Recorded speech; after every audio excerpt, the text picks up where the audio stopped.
제인과의 복수 채널을 청취하고 계신 여러분께 인사드립니다. 그날도 평소처럼 저는 일찍 일어나 요리를 하고 집을 청소하며 두 부부가 일어나기를 기다렸습니다. 제 이름은 순이이고 올해 68살입니다. 남편은 오래전에 세상을 떠났고 저는 외아들 지훈과 그의 아내, 결혼한 지 3년도 안 된 며느리와 함께 살고 있습니다. 집은 제 소유이고 이 아파트의 모든 것, 식탁에서 TV 리모컨까지 모두 제가 돈을 주고 산 것입니다. 그런데 모든 이야기는 제가 신중하게 골랐던 그 식탁에서부터 시작되었습니다. 그날은 토요일이었고 저는 점심을 푸짐하게 차렸습니다. 생선조림, 소고기와 애호박 뼈국, 지훈이 어릴 때부터 좋아하던 음식이었습니다. 상을 차리고 있는데 며느리 하은이 침실에서 소리쳤습니다. 엄마, 조금만 하세요. 두 사람 분량만, 저희 많이 안 먹어요. 저는 깜짝 놀랐지만 고개를 끄덕였습니다. 마음이 조금 답답했습니다. 저는 밥그릇 3개를 가져왔는데 하은이 다가와 한 그릇을 다시 밀었습니다. 엄마는 같이 안 드세요. 저랑 지훈이 얘기할 게 있어요. 저는 아무 말도 하지 않고 아무 일도 없던 것처럼 부엌에 들어가 그릇을 씻었습니다. 잠시 후 며느리가 크게 말했습니다. 지훈이 엄마는 그냥 낳아준 사람일 뿐이야. 지금 가족은 부부야. 지훈이는 내 말을 들어야지. 엄마 말이 아니야. 저는 그 자리에서 얼어붙었습니다.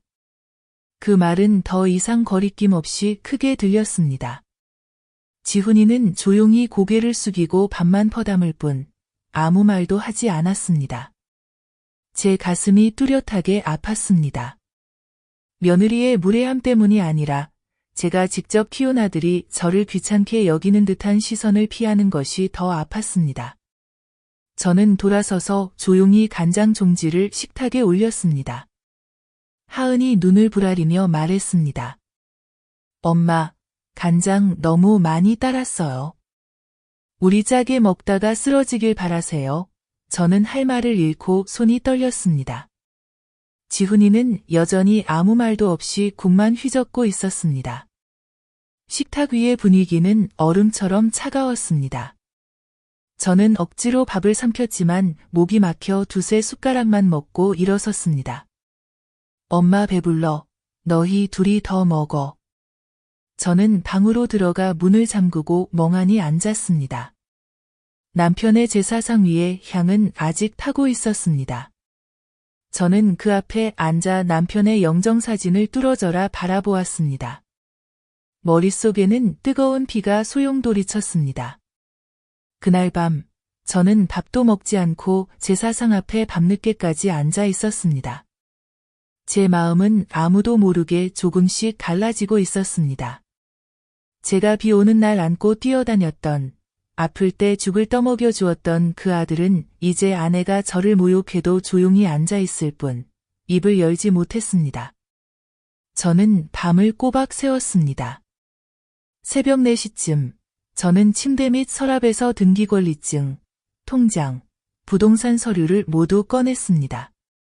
하나하나 꼼꼼히 확인한 뒤 가방에 가지런히 넣었습니다. 아직 해가 뜨기 전 저는 남편의 예전 변호사에게 전화를 걸었습니다. 상호 씨, 내일 아침에 모든 재산을 양도하고 싶어요. 미리 준비해 주세요. 상대방은 잠시 침묵하더니 네, 순희 씨 라고 대답했습니다. 저는 전화를 끊고 눈물이 줄줄 흘렀습니다. 다음 날 아침도 평소처럼 일찍 일어나 차를 끓이고 집을 쓸었습니다. 하지만 이번에는 모든 것을 깨끗이 정리했습니다. 아무것도 남기지 않았습니다. 시골에서 올라올 때 신었던 10년 된 고무 슬리퍼조차 두지 않았습니다. 저는 쪽지 한 장을 남겼습니다. 엄마는 더 이상 여기에 아무것도 없어. 저는 아침 6시도 안 되어 집을 나섰습니다. 아파트 단지는 아직 고요했고 문틈을 스치는 바람 소리와 밖에서 쓰레기차가 지나가는 소리만 들렸습니다. 저는 가장 오래된 옷을 입고 삿갓을 쓰고 단 하나의 여행 가방을 들고 나왔습니다. 안에는 서류와 옷 몇 벌, 그리고 수첩 한 권이 있었습니다. 저는 택시를 불러 상호 변호사 사무실로 곧장 갔습니다. 도착하자마자 말없이 서류 뭉치를 내밀었습니다. 상호 씨는 저를 바라보며 물었습니다. 정말이세요? 네, 전부집과 토지, 예금까지 다른 사람 명의로 급히 넘기고 싶어요. 그런데 받는 사람은 누구죠? 저는 그를 보고 간단히 답했습니다. 비워두세요. 제가 나중에 쓸 이름을 적을게요. 상호 씨는 더 묻지 않고 여기 서명하세요 라고 했습니다. 저는 손이 떨렸지만 단호하게 서명했습니다. 모든 절차를 마치고 서류를 가방에 넣고 일어나 감사 인사를 한 뒤 곧장 나왔습니다. 뒤돌아보지 않았습니다. 저는 은행에서 전 재산을 찾아 3개의 봉투에 똑같이 나누었습니다.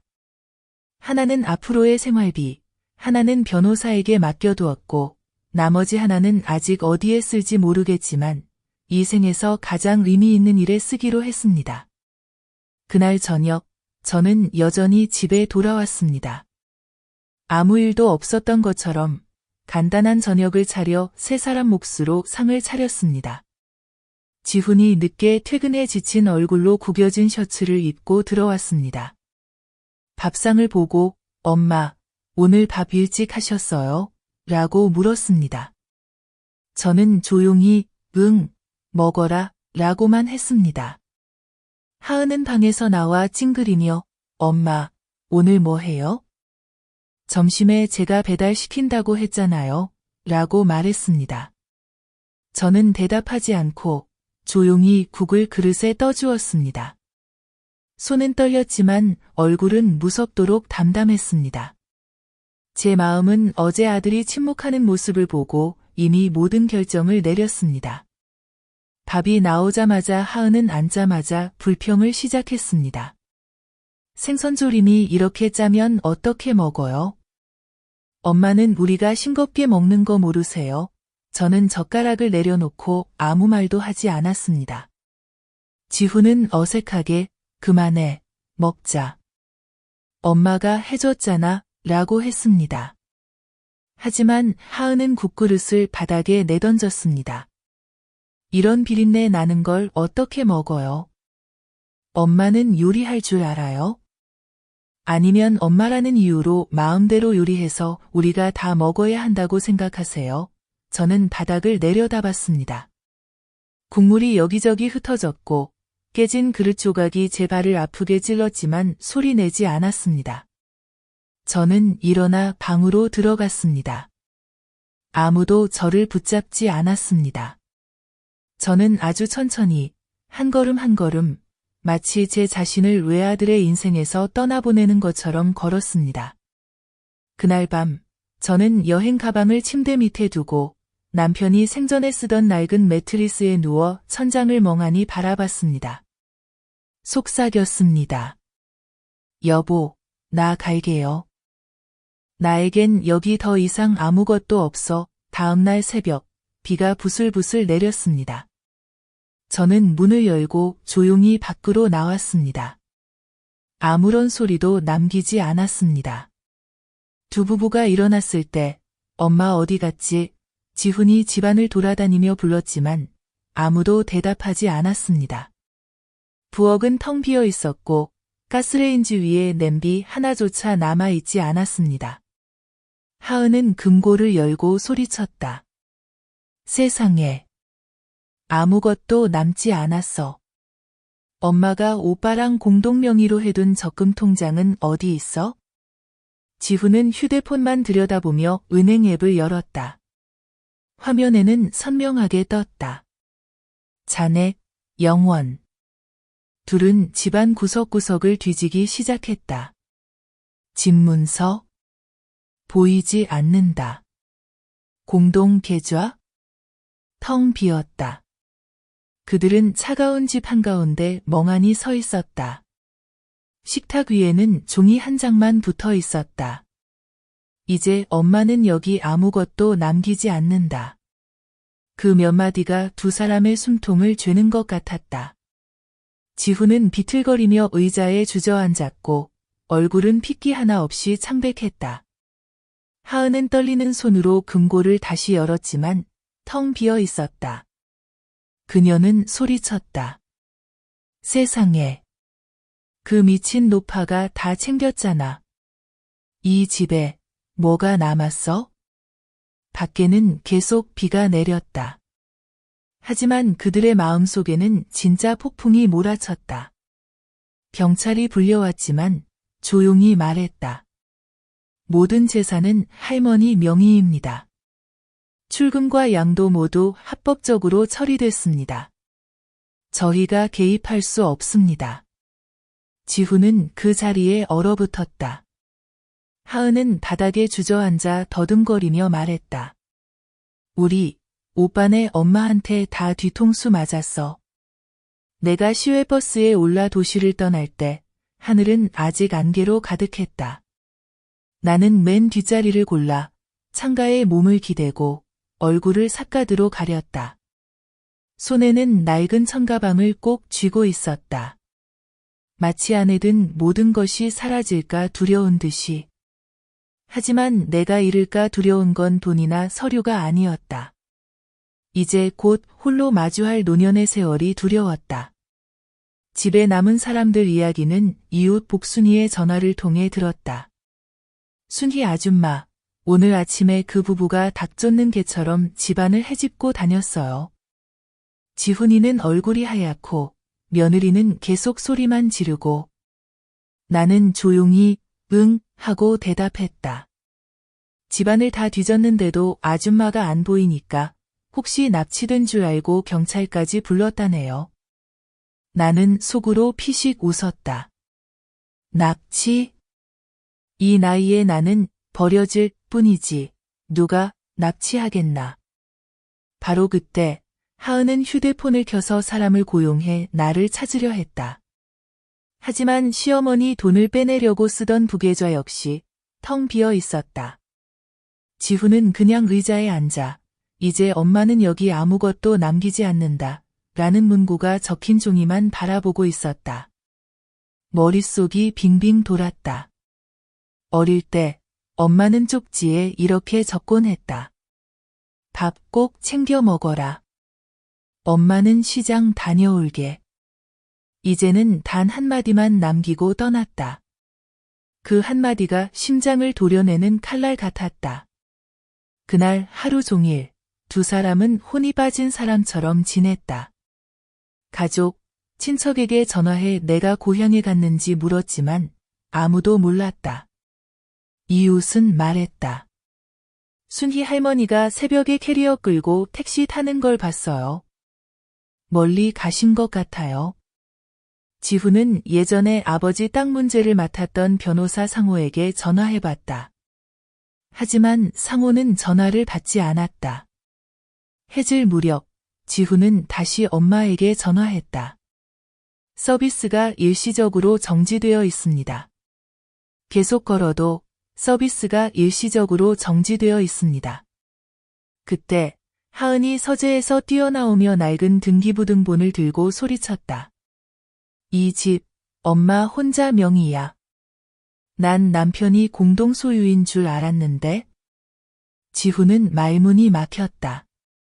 지금까지는 엄마가 늙어서 뭐든 자기에게 맡긴다고 생각했는데 그게 아니었다. 하은은 미친 듯이 부엌 서랍을 뒤지며 뭔가 남아있기를 바랐다. 아무것도 없었다. 간식으로 먹던 마른 생선통, 바닥이 다른 냄비 몇 개, 다리가 부러진 플라스틱 의자만 남아있었다. 그녀는 절규했다. 세상에. 다 치웠어. 내 미래까지 다 치워버렸어. 지훈은 그저 가만히 앉아 있었다. 눈빛은 텅 비었다.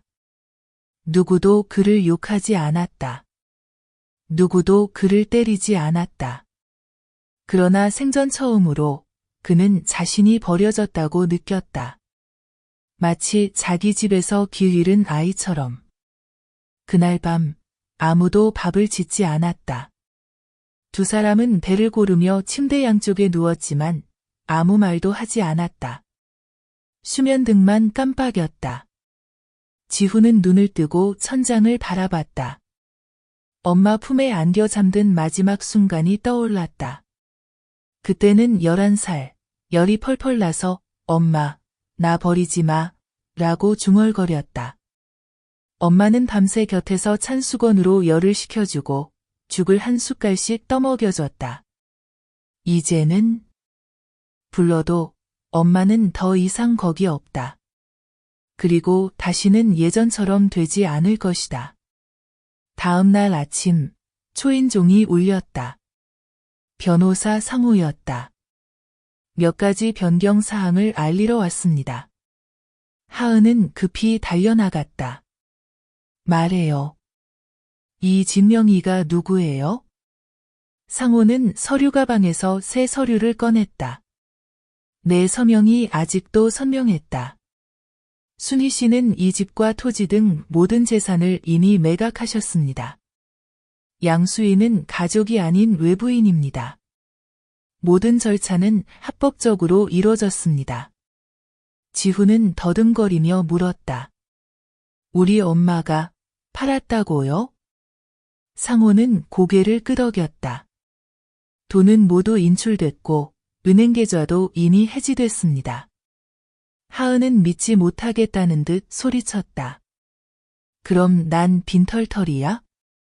그 노파랑 3년 같이 산 대가가 이거야? 상호는 차갑게 말했다. 순희 씨가 분명히 전하셨습니다. 아내를 핏줄이라 여기는 사람은 서로 잘 지내라. 나는 더 이상 나눠줄 게 없다. 지훈은 바닥에 주저앉아 차가운 타일을 움켜쥐었다. 하은은 굳은 채로 입술만 파르르 떨었다. 나는 68살의 여자는 떠났다. 하지만 떠나기 전에 내 모든 것을 되찾았다. 그리고 그들에게 절대 잊지 못할 교훈 하나를 남겼다. 내가 사라진 그날부터 아들이 몇 년간 묻어두려 했던 과거가 다시 파헤쳐지기 시작했다. 이야기는 한 낯선 남자에게서 시작됐다. 그는 거칠고 검게 그을린 피부에 낡은 오토바이를 타고 지훈의 아파트를 찾아왔다. 그때 두 부부는 재산 문제로 다투고 있었다. 여기가 지훈 씨 댁 맞나요? 지훈이 나와서 찡그리며 말했다. 내가 지훈인데 무슨 일이죠? 남자는 주머니에서 구겨진 옛사진 한 장을 꺼냈다. 사진에는 세 사람이 있었다. 홀쭉한 아이 하나는 얼굴이 시퍼렇게 부어 있었고 마른 여자는 울고 있었다. 그리고 한 청년, 바로 지훈, 경찰에게 손이 잡혀 있었다. 잘 보세요. 18년 전 광장시장 삼거리에서 기억나시나요? 지훈은 아무 말도 못했다. 남자는 쓴웃음을 지었다. 저는 그때 당신이 때린 그 아이의 친삼촌입니다. 휴대폰 하나 때문에.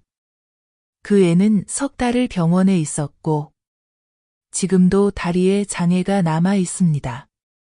집안에서 하은이 듣고 뛰쳐나왔다. 지훈 씨, 이게 무슨 일이에요? 휴대폰. 누구를 때렸다는 거예요? 남자는 계속했다. 당신 어머니, 순희 씨가 우리 집에 찾아와 무릎 꿇고 벼 팔고 결혼 반지까지 내놓으며 합의를 부탁했어요. 당신은 그때 경찰 앞에서 맹세했죠. 다시는 엄마가 나 때문에 고개 숙이게 하지 않겠다고. 지훈이 나지막이 말했다. 나는 이미 다 지난 일인 줄 알았어. 지난 일. 남자는 목소리를 낮추며 말했다.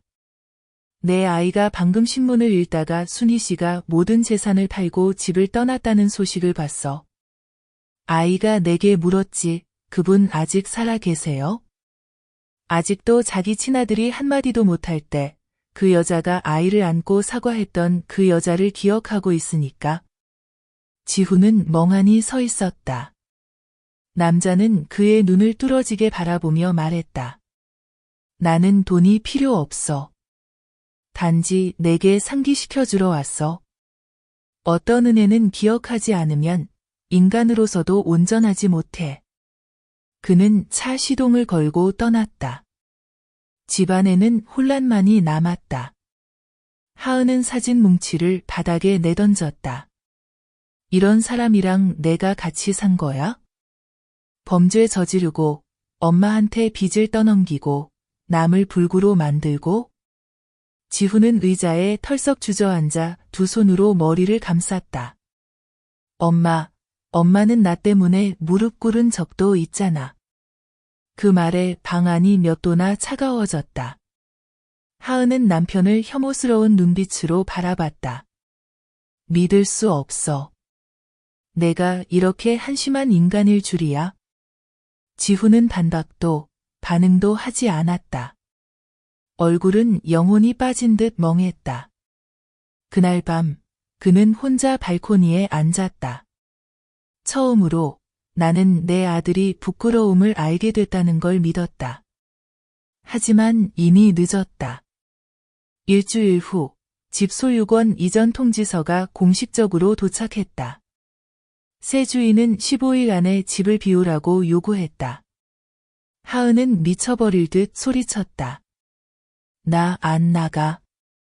여긴 내 집이야. 지훈은 조용히 고개를 끄덕였다. 이젠 우리가 있을 권리가 없어. 엄마가 팔았어. 그 여자는 미쳤어. 하은이 소리쳤다. 어떤 엄마가 모든 걸 팔고 떠나버리냐고. 지훈은 나직이 대답했다. 이젠 엄마가, 내 눈엔 엄마가 아니잖아. 그 말에 하은은 말을 잃었다. 그날 밤 두 사람은 등을 돌린 채 누웠지만 아무도 잠들지 못했다. 각자 마음의 상처와 아물지 않는 금이 있었다. 다음 날 아침, 하은은 일찍 일어나 짐을 쌌다. 나 친정에 갈 거야. 당신은 어디든 가. 지훈은 막지 않고 딱 한마디 물었다. 넌 정말 나를 사랑한 적 있니? 그녀는 대답하지 않고 문을 쾅 닫았다. 지훈은 텅 빈 방 한가운데 앉아 소리 없이 눈물을 흘렸다. 그때 나는 수백 킬로미터 떨어진 곳에서 새로운 이웃들과 밥을 짓고 있었다. 나는 웃었지만 마음은 돌처럼 차가웠다. 나는 아직 용서할 때가 아니란 걸 알았다. 내 아이가 내가 수십 년간 삼켜온 그 쓴맛을 직접 맛보길 바랐다. 그 아이가 깨달을 때까지. 엄마는 이용할 대상이 아니라는 걸. 엄마는 소중히 여기지 않으면 영원히 잃는 존재라는 걸. 과거의 정면으로 뺨을 맞은 뒤. 지훈은 마치 등 뒤에서 쫓기는 사람처럼 허둥대기 시작했다. 하은도, 집도, 저축도, 돌아갈 곳도 없었다. 예전엔 지칠 때마다 가볍게 불렀던 엄마라는 이름이 이제는 사치스러운, 심지어 안개처럼 아득한 것이 되어버렸다. 그는 미친 듯이 나를 찾았다. 먼저 그는 아버지 쪽 친척들을 찾아갔다. 남편이 죽은 뒤로 연락을 끊었던 이들이다. 엄마, 고향에 돌아오셨나요? 누구 엄마 본 사람 없어요? 모두 고개를 저었다. 고향의 선영이 말했다.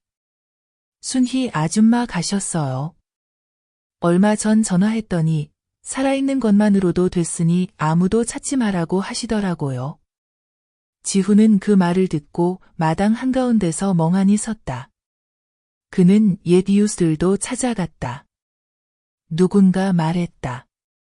난 그분이 여행 가방 들고 남북행 버스 타는 걸 봤어. 멀리 가신 것 같더라. 지훈은 인터넷으로 CCTV를 뒤지고 하루 종일 터미널에 앉아 누군가 엄마를 기억해 주길 바랐다. 아무도 기억하지 않았다. 도시의 노인은 너무 많았고 한 할머니가 사라져도 아무 일도 아니었다. 결국 절박해진 지훈은 탐정을 고용했다. 하지만 딱 3일 만에 돈이 떨어졌다. 탐정은 야른 보고서를 내밀었다. 할머니가 동서울 터미널 근처 은행에서 돈을 인출하셨습니다. 그 후 행방이 묘연합니다. 지훈은 남은 물건들을 모두 팔기 시작했다. 하은이 꼭 사자고 했던 비전 오토바이도 반값에 팔았다. 아내는 아직 문자 한 통 없다. 돈이 부족해 지훈은 단기 배달 아르바이트를 시작했다. 새벽부터 밤늦게까지 일했다.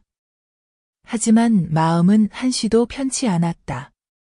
양철 지붕집, 작은 식당, 허리 굽은 할머니가 마당을 쓸고 있으면 가슴이 쿵 내려앉았다.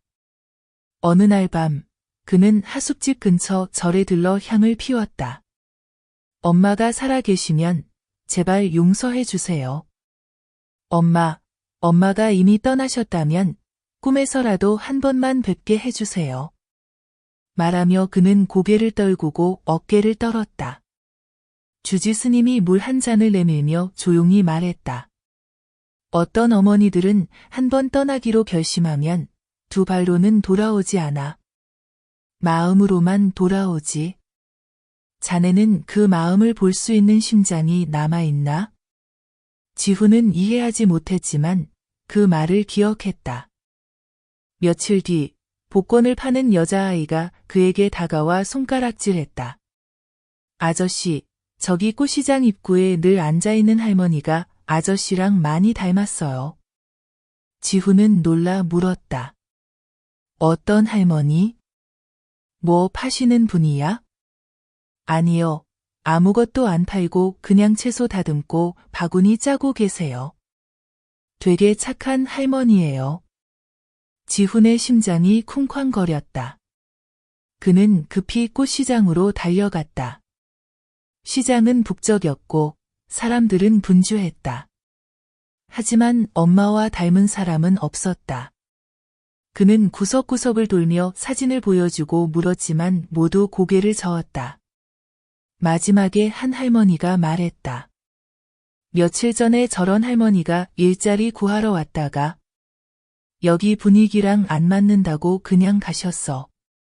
지훈은 돌벤치에 주저앉아 거칠게 숨을 쉬었다. 또 한 번 허탈함만 남았다. 그때 나는 100km 넘게 떨어진 바닷가 작은 마을에 있었다. 나는 작은 하숙방을 빌려 국수집에서 일했다. 주인은 나를 아주 좋아했다.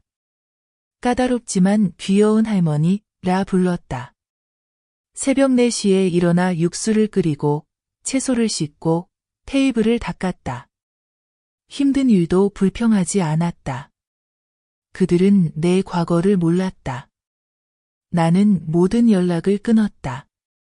전화도, 주소도, 아무도 연락할 수 없었다. 나는 새로운 순희였다.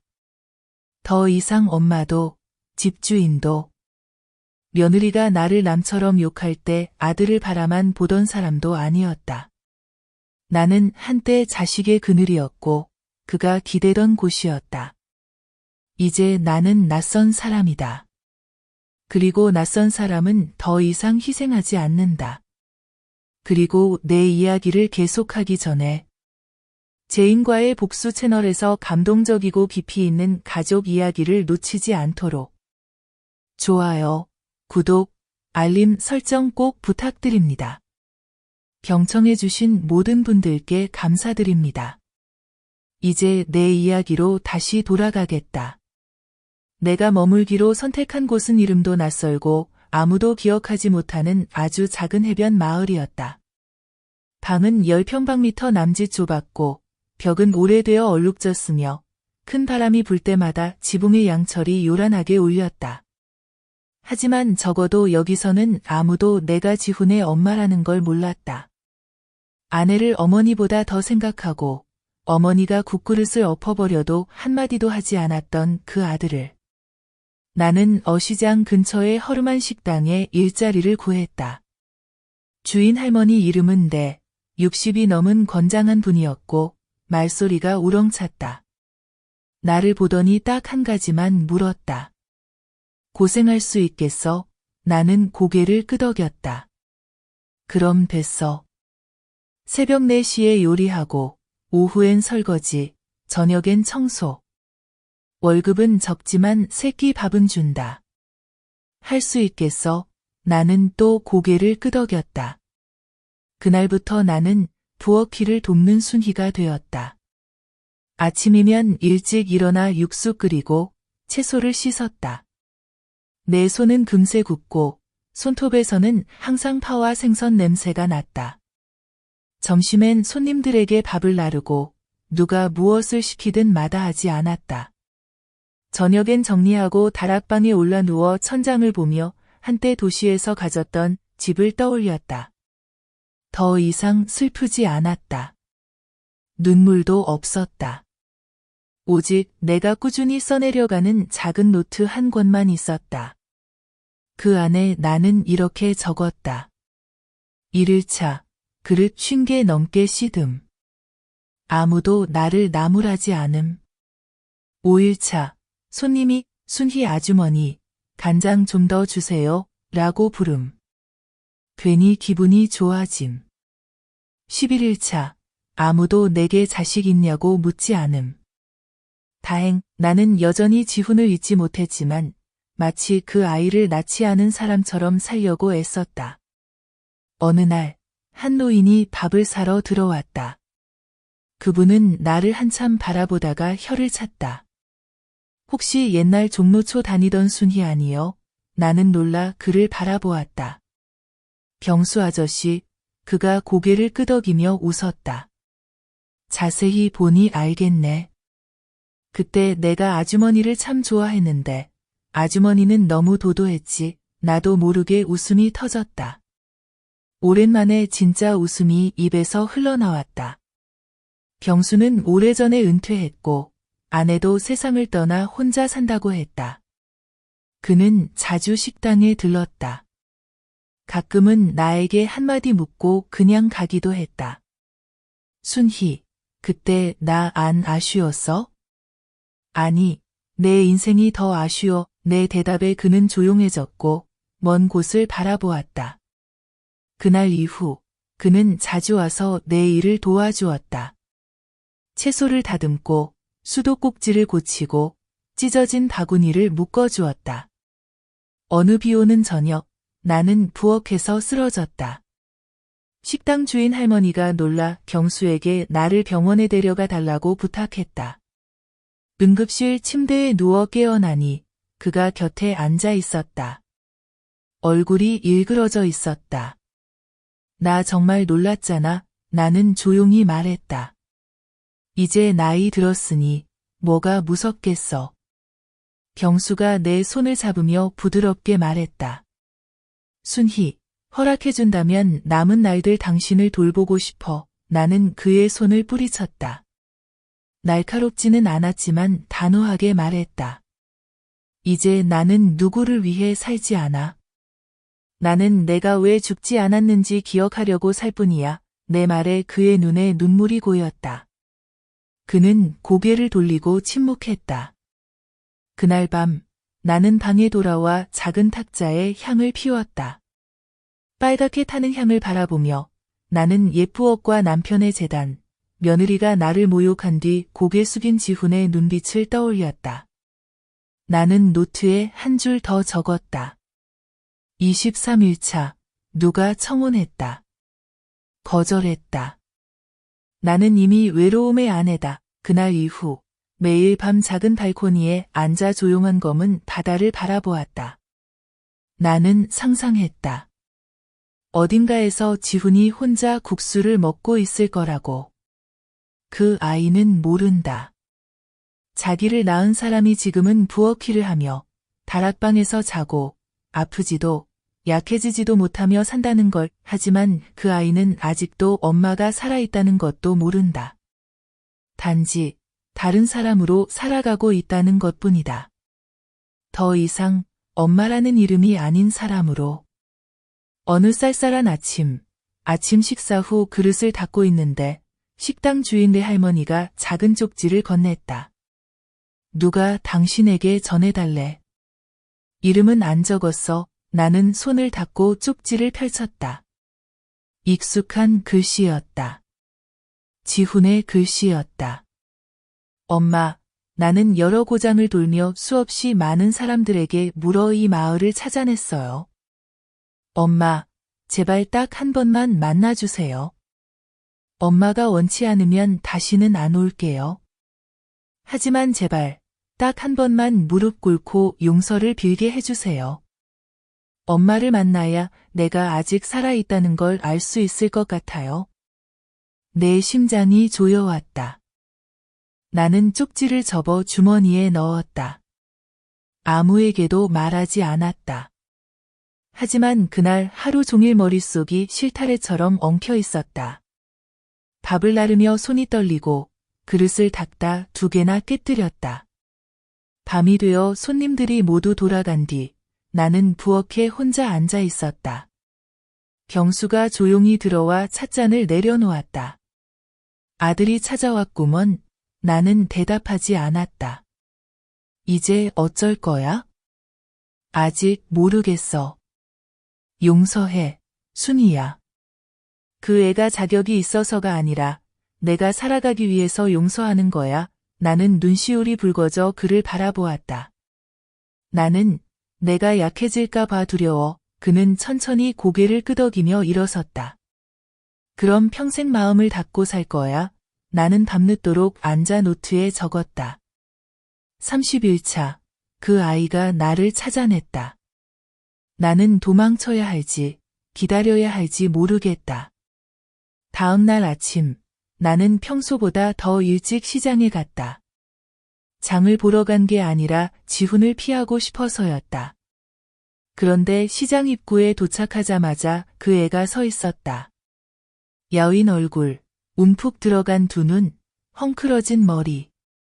나를 보자 눈이 반짝였다. 하지만 나는 고개를 돌려 채소 가게로 서둘러 들어갔다. 그 애는 달려와 시장 한가운데 무릎을 꿇었다. 엄마. 엄마. 사람들이 멈춰서서 수근거렸다. 나는 차갑게 말했다. 난 당신을 몰라요. 비켜요. 엄마, 제발요. 내가 잘못했어요. 정말 많이 잘못했어요. 몇 번이나 나한테 빌었니? 매번 울면서도 똑같이 반복했잖아. 이번엔 울지 않을게요. 행동으로 보여줄게요. 엄마가 가르쳐줬잖아요. 잘못했으면 고치면 되지, 우는 게 아니라고. 나는 멈칫했다. 아주 단순한 말. 하지만 어릴 적 지훈이 아버지의 대나무 젓가락을 부러뜨렸을 때 내가 가르쳐준 말이었다. 나는 그 아이를 바라보았다. 눈과 눈이 마주쳤다. 오랫동안. 엄마, 한 번만 기회를 주세요. 다시 시작할 수 있는 한 번만. 나는 아직 대답하지 않았다.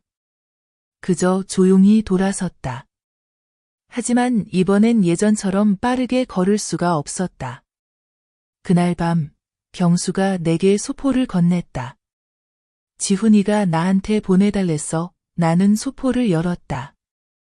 안에는 작은 수첩이 들어 있었다. 첫 장에는 이렇게 적혀 있었다. 내 속죄 일기. 나는 한 장 한 장 넘겼다. 날짜별로 적혀 있었다. 1일차, 차를 팔았다. 심장이 뽑히는 기분이었다. 하지만 엄마를 생각하며 견딜 수 있었다. 4일차, 배달이 늦어 손님에게 욕을 먹었다. 참았다. 엄마가 집에서 욕을 먹을 때 아무도 편들지 않았던 걸 생각했다. 9일째, 유통기한이 지난 라면을 먹었다. 더 이상 돈이 없다. 하지만 엄마는 내가 학원에 다닐 수 있게 한 달 내내 흰죽만 드신 적이 있다. 나는 글을 읽으며 눈물이 한 방울씩 종이에 떨어졌다. 감동해서가 아니라 내 아이가 이제서야 알게 되고 기억하게 되어서다. 나를 기억하는 것이 아니라 내가 겪었던 일들을 기억하는 것이다. 다음 날 아침, 나는 일찍 바닷가에 나갔다. 지훈이 거기 서 있었다. 마치 밤새 기다린 듯이. 나는 아무 말도 하지 않고 그 애에게 빵 한 봉지와 물 한 병을 건넸다. 엄마 따라 집에 가자. 설거지 도와. 지훈은 나를 바라보며 떨리는 입술로 말했다. 네, 나는 더 이상 말을 기다리지 않고 먼저 돌아섰다. 하지만 내 마음속에서는 무거운 돌덩이가 금이 가기 시작했다.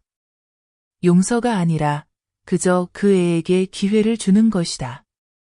그날 아침, 20년이 넘는 세월 만에 지훈이 처음으로 내 옆에서 주방에 섰다.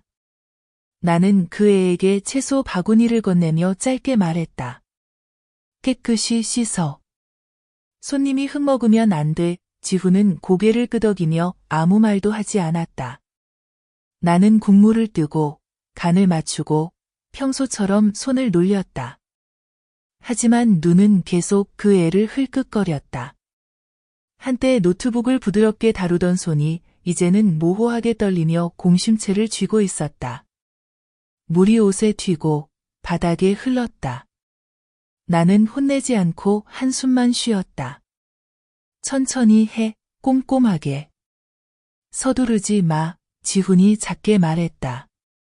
네, 엄마가 가르쳐 주세요. 평생 처음으로 그 애가 나에게 무언가를 가르쳐 달라고 했다. 돈 이야기도, 투자 기회도, 땅 이야기도 아닌 채소 씻는 방법을 묻는 것이었다. 나는 이상했다. 그리고 마음이 한결 가벼워졌다. 가게가 바빠지기 시작했다. 나는 정신없이 서빙하고 그릇을 나르고 지훈은 서툴게 따라다녔다. 몇 번이나 미끄러질 뻔했다. 하지만 나는 소리치지 않았다. 그저 말했다. 천천히 배워. 가게 주인네 아주머니가 지나가며 지훈을 흘끗 보고 물었다. 누구야? 나는 간단히 대답했다. 조카예요. 아주머니는 고개를 끄덕이며 더 묻지 않았다. 하지만 나는 아주머니가 다 알고 있다는 걸 알았다. 그날 점심, 지훈은 나와 함께 거의 60개의 그릇을 씻었다. 손이 부풀고 빨갛게 부었다. 나는 따뜻한 소금물을 타서 손을 담그게 했다. 지훈은 나를 바라보며 무언가 말하려 했지만 나는 고개를 저었다. 설명 필요 없어. 그냥 해. 저녁에 나는 그 애를 자취방에 데려다 주었다. 작은 다락방, 비좁아 겨우 누울 자리 하나뿐이었다. 엄마는 침대, 넌 바닥. 괜찮아요. 나는 헌 돗자리를 하나 더 꺼내 바닥에 깔았다. 지훈은 웅크려 누웠다. 나는 벽을 보고 누웠고 아무 말도 하지 않았다. 하지만 그날 밤 나는 잠들지 못했다. 그 애의 고른 숨소리를 들으며 마음이 복잡했다. 새벽이 다가오자 나는 일어나 물을 끓였다. 지훈이 눈을 떠 부엌으로 나왔다. 엄마, 내가 끓일게요. 나는 고개를 끄덕이며 자리를 내주었다. 그 애는 차를 우리고 삶은 달걀을 만들었다. 서툴지만 조심스러웠다. 아침을 먹고 그 애가 내게 봉투를 내밀었다. 엄마, 이거 맡아주세요. 몇 달 동안 배달하며 모은 돈이에요. 나는 받지 않았다. 엄마는 돈 필요 없어. 엄마는 내가 약속을 지키는 걸 원해. 지훈은 고개를 숙였다. 알아요. 할게요. 나는 오랫동안 그 애를 바라보다가 한숨을 쉬었다.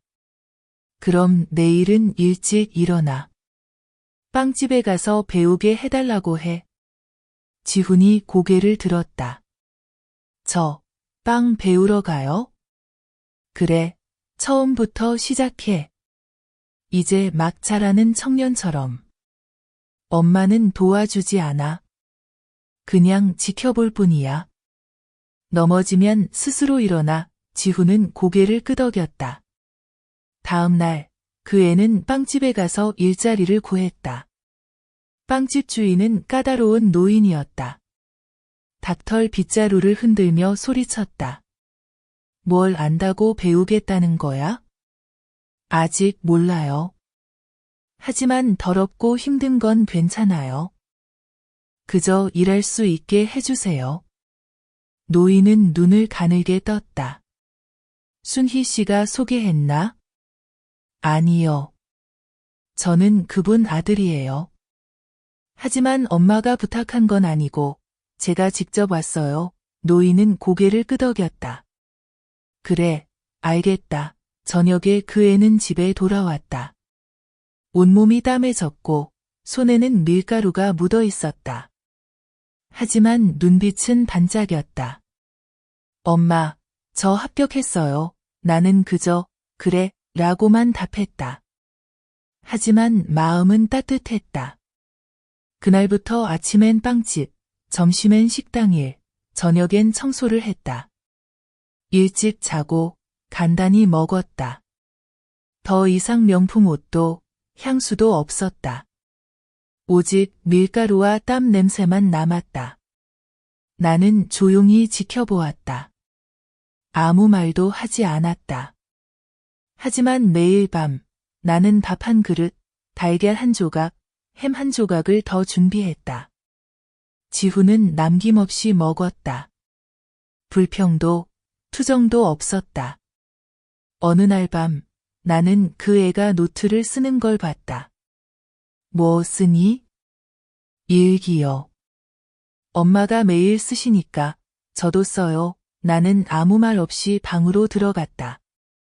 자기 전에 나는 썼다. 35일째 그 애가 글을 쓰기 시작했다. 아마 다시 자라고 있는 중인가 보다. 어느덧 지훈이 나를 찾은 지 한 달이 넘었다. 매일 아침 나보다 더 일찍 일어나 차를 우리고 도시락을 쌌다. 가게 주인 네 아주머니가 칭찬하기 시작했다. 아들 잘 뒀네. 부지런하고 예의 바르고 힘든 일도 마다하지 않아. 나는 고개만 끄덕였다. 마음 한켠이 따뜻했다. 어느 날 아침 경수가 가게에 들러 어린 배추 한 다발을 내게 주었다. 집 뒤에 심었는데 예뻐서 가져왔어요. 나중에 국 끓여 드세요. 나는 받으며 조용히 감사 인사를 했다.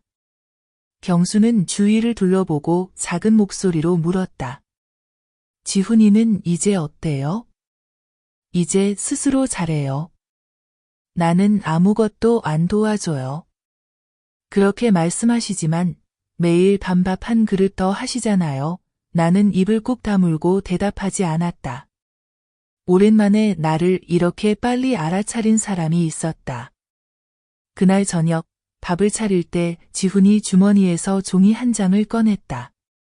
직업학교 신청서였다. 엄마, 저 전통 빵 수업 신청했어요. 밤엔 배우고 낮엔 일해요. 나는 그 종이를 바라봤다. 이제 그 애의 글씨는 더 이상 고등학교 때처럼 삐뚤빼뚤하지 않았다. 직접 신청했어? 네, 다 직접 했어요. 아무도 안 도왔어요. 잘했다. 일주일 뒤, 그 애는 첫 빵을 들고 왔다. 반쯤 투명한 찹쌀떡, 다진 돼지고기 케이크, 찐 쌀빵. 나는 맛을 봤다. 완벽하지는 않았지만 먹을 만했다. 아직 덜 달아. 쌀빵은 더 폭신해야 해. 그 애는 고개를 끄덕이며 노트에 적었다. 처음 칭찬받은 아이처럼 눈이 반짝였다. 그날 밤 나는 베란다에 나가 서 있었다. 바람이 세차게 불었다. 나는 하늘을 올려다보며 속삭였다. 여보, 그 애가 변하고 있어요. 하지만 나는 아직 믿지 못했다. 그리고 나는 울음을 터뜨렸다. 몇 주 만에 처음이었다. 지훈은 몰랐다. 나는 한때 또다시 떠날 생각을 했었다. 조용히, 아무도 모르게. 하지만 매번 자취방 창문 앞에 서고 매번 짐을 싸려 할 때마다 나는 그 애가 빵 연습하며 중얼거리는 소리를 들었다. 또 그 애가 빨래해 말리지 않은 옷을 베란다에 걸어둔 것도 보였다. 또 그 애가 내게 준비해둔 생강차 냄새도 맡았다. 나는 화가 나지만 그래도 그 애의 엄마다. 어느 날 나는 아파서 일을 나가지 못했다. 지훈이 자진해서 요리를 하고 청소도 대신한다. 나는 방에 누워 그 아이가 분주하게 움직이는 소리를 듣는다. 냄비와 냄비가 부딪히는 소리, 물이 콸콸 흐르는 소리, 그리고 작은 목소리로 부르는 소리. 엄마, 죽 한 입 드세요. 파기름 조금 넣었어요. 엄마가 좋아하시잖아요. 나는 일어나서 뜨끈한 죽 한 그릇이 책상 위에 놓여 있는 걸 본다. 파기름 향이 진동한다. 나는 칭찬하지 않았다. 하지만 깨끗이 다 먹었다. 그 아이는 옆에 앉아 아무 말도 하지 않고 나만 바라본다. 나는 무심코 물었다. 너, 엄마 원망하지 않니? 그 아이는 고개를 저었다. 아니에요. 엄마는 떠나는 방식으로 저를 가르치셨어요. 엄마가 저를 버리지 않았다면 저는 인생이 뭔지 몰랐을 거예요. 나는 울컥했지만 돌아서 말했다. 그만, 다 먹었으면 그릇 씻어. 내일은 떡 배우러 가야지. 그때부터 나는 그 아이가 완전히 달라진 걸 느꼈다. 더 이상 조급해하지 않고, 더 이상 조르지도 않고, 예전 안의 이야기도 꺼내지 않는다. 그 아이는 마치 처음부터 다시 시작하는 사람처럼 산다. 매일 밤 일기를 쓴다. 나는 여전히 오래된 공책에 쓴다. 44일째 그 아이가 내게 죽을 끓여줌. 남편 생각남. 48일째 내가 미끄러질 때 아이가 허리를 받쳐줌. 아무 말도 없었지만 손이 든든했음. 나는 아직 용서한다고 말하지 않았다. 하지만 나는 그 아이에게 기회를 줬다고 생각했다. 어느 날 경수가 다시 찾아왔다. 종이 한 장을 들고 와서 말했다. 순희 씨, 제가 바닷가 근처에 작은 땅이 있는데 크진 않지만 원하시면 작은 떡가게 하나 지어드릴게요. 두 분이서 장사하세요. 나는 그를 바라보며 말했다. 왜 이렇게 잘해 주시나요? 예전에 대학 시험 떨어졌을 때 떡 하나 주신 분을 잊지 않았거든요. 이제 그저 작은 은혜를 갚는 것뿐입니다. 나는 조용히 앉아있다가 고개를 끄덕였다. 좋아요. 하지만 아이가 하게 해주세요. 저는 그냥 도울게요. 그날 밤 나는 지훈에게 작은 떡가게 설계도를 건넸다. 그 아이는 나를 바라보며 놀란 표정으로 말했다. 엄마, 제가 가게 열어도 돼요? 엄마가 못하게 한 적 없잖니. 하지만 자본은 안 도와준다. 잘하면 내 거고 못하면 내가 책임져야 해. 지훈은 힘차게 고개를 끄덕였다. 눈이 반짝였다. 할 수 있어요. 약속해요. 우리는 바로 바닷가 옆에 작은 떡가게 공사를 시작했다. 아침 산책하는 관광객, 저녁이면 시원한 바람이 부는 곳이었다. 경수는 직접 일꾼을 데려오고 직접 모래 포대를 나르고 시멘트 바닥을 재며 일했다. 지훈은 벽돌을 나르고 모르타르를 섞으며 손에 물집이 잡혀도 한마디 불평하지 않았다. 나는 뒤에서 참여하지 않고 지켜보기만 했다. 일주일 후 떡가게가 완성됐다. 소박한 초가지붕, 손수색인 나무 간판. 엄마 순희 떡, 고향만큼 달콤해요.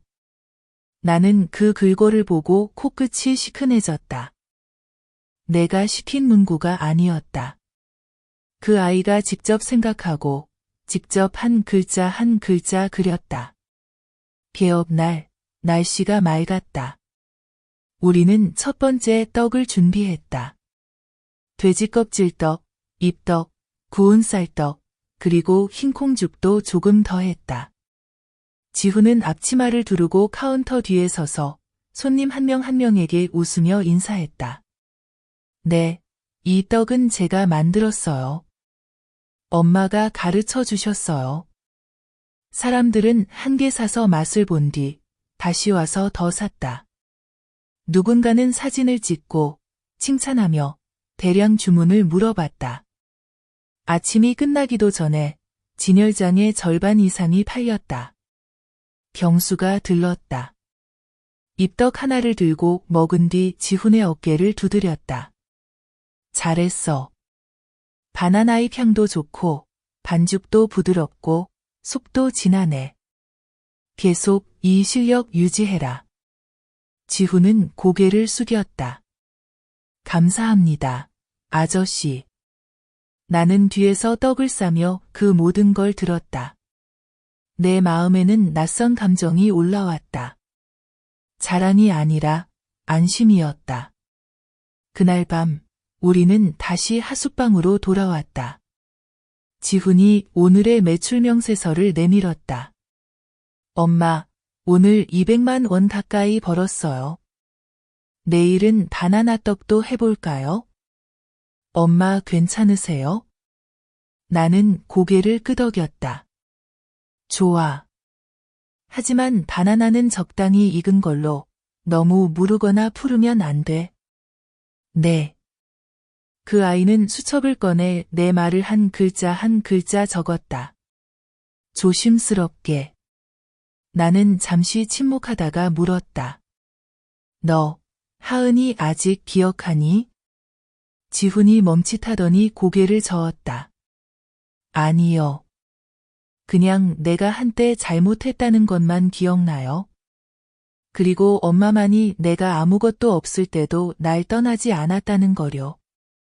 나는 그 아이를 바라보며 눈시울이 뜨거워졌다.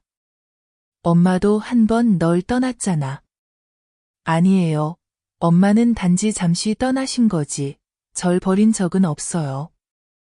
엄마가 정말 버렸다면 전 지금까지 살아남지 못했을 거예요. 나는 대답하지 않았다. 그저 고개를 숙이고 곧 쏟아질 눈물을 감췄다. 어느 날 내가 떡을 굽고 있는데 지훈이 급하게 달려왔다. 엄마. 여행단에서 대량 주문이 들어왔어요. 이틀 안에 100인분이 필요하대요. 나는 그 아이를 바라봤다. 할 수 있겠니? 할 수 있어요. 잠을 좀 덜 자도 돼요. 사람들이 엄마 떡을 기억했으면 좋겠어요. 나는 고개를 끄덕였다. 그럼 제대로 해, 대충 하면 안 돼? 우리는 오후부터 밤늦게까지 떡을 만들기 시작했다. 나는 코코넛을 쓸 때 쓴맛이 나지 않게 하는 법, 떡 찌는 타이밍, 잎을 찢지 않고 싸는 법까지 세세하게 가르쳤다. 지훈은 목마른 사람처럼 배웠다. 작은 실수 하나도 다 적었다. 이틀 후 손님이 와서 떡을 맛보고 모두 박수를 쳤다. 최고예요. 진짜 고향 맛이에요. 여행 가이드가 내게 말했다. 이모, 저희 매주 정기 주문하고 싶은데 괜찮으세요? 내가 대답하기도 전에 지훈이 공손하게 말했다. 네, 가능합니다. 정말 감사해요. 그날 밤 나는 바닷가를 산책했다. 바람이 거세게 불고 파도 소리가 잔잔했다. 지훈이 내 옆에서 주머니에 손을 넣고 조용히 걷고 있었다. 나는 그 아이를 바라보며 물었다. 너 언젠가 다시 도시로 돌아가고 싶지 않니? 그 아이는 고개를 저었다. 여기 있고 싶어요. 엄마랑 떡 만들고 단순하게 살고 싶어요. 이 정도면 충분해요. 나는 입술을 깨물고 살짝 고개를 끄덕였다. 그리고 조용히 말했다. 엄마가 아직 완전히 용서한 건 아니야. 하지만 노력하고 있어. 지훈이 웃었다. 엄마가 금방 용서 안 해도 돼요. 엄마만 여기 계시면 돼요. 나는 웃음을 터뜨렸다. 그리고 속삭였다. 엄마도 여기 있을게. 힘이 닿는 한 계속 떡 만드는 법 가르쳐 줄게. 그 후 일주일, 떡가게 일은 점점 잘 됐다. 지나가는 관광객마다 들러서 떡을 샀고 어떤 사람은 어릴 적 엄마가 해주던 떡 같다며 추가로 더 사가기도 했다. 지훈은 무척 기뻐했다. 매일 새벽 3시에 일어나 물을 끓이고 진열장을 닦고 내가 계단을 내려가기 전에 재료를 준비했다. 하지만 모든 일이 순조롭기만 한 건 아니었다. 어느 날 아침, 막가게 문을 열었을 때 빨간 원피스를 입고 명품 가방을 든 하이힐을 신은 여자가 가게 앞으로 다가왔다. 바로 하은이었다. 지훈은 그대로 굳어버렸다. 나는 떡을 싸고 있었지만 손이 멈췄다. 하은은 웃지도 인사도 하지 않았다. 그저 지훈을 뚫어지게 바라봤다. 여기서 산다면서요? 엄마랑 떡 팔고? 지훈은 아무 대답도 하지 않았다. 그녀는 나를 바라보며 멸시 가득한 눈빛으로 말했다. 안녕하세요, 아주머니. 이제 아주 잘 나가시네요. 벌써 빵 팔아서 생계가 가능해진 거야? 나는 고개를 들고 담담하게 말했다. 빵 필요하세요? 난 이런 싸구려 안 먹어. 그럼 비켜요. 손님 기다리니까. 그녀는 깔깔 웃었다. 당신이 이긴 줄 알아? 나를 완전히 빈털터리로 만들고 이제 자신이 성녀라도 된 줄 아나? 지훈이 끼어들었다. 하은, 그만해. 가. 뭐라고? 내가 감히 나를 쫓아내? 내가 떠나기로 선택했잖아. 이제 여기에 아무 권리도 없어. 내가 모를 줄 알아? 저 여자가 재산 전부 남에게 넘겨서 숨긴 거? 나 변호사 샀어. 고소할 거야. 서류 다시 뒤집고 공정하게 돌려받을 거라고. 나는 차갑게 그녀를 바라보며 말했다. 고소해요. 다 공증했고 명확한 증거 있고 변호사 서명도 있고 영상도 있어요. 등 뒤까지 다 드러내고 싶으면 하세요. 하은은 굳어섰다. 처음으로 나는 그녀가 떨고 있는 걸 봤다. 지훈이 내 앞을 막아서며 말했다. 우리 엄마는 내가 상처 준 사람이야. 이제는 아무도 엄마를 다치게 못해. 그 말은 하은에게 번개처럼 내리쳤다. 그녀는 목이 메어 돌아섰고 하이힐 소리가 차가운 바닥에 울리며 끝을 알렸다. 나는 지훈을 바라보며 작게 물었다. 무섭지?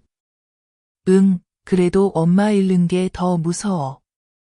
그날 이후 나는 내 아들이 진짜 남자가 됐음을 느꼈다.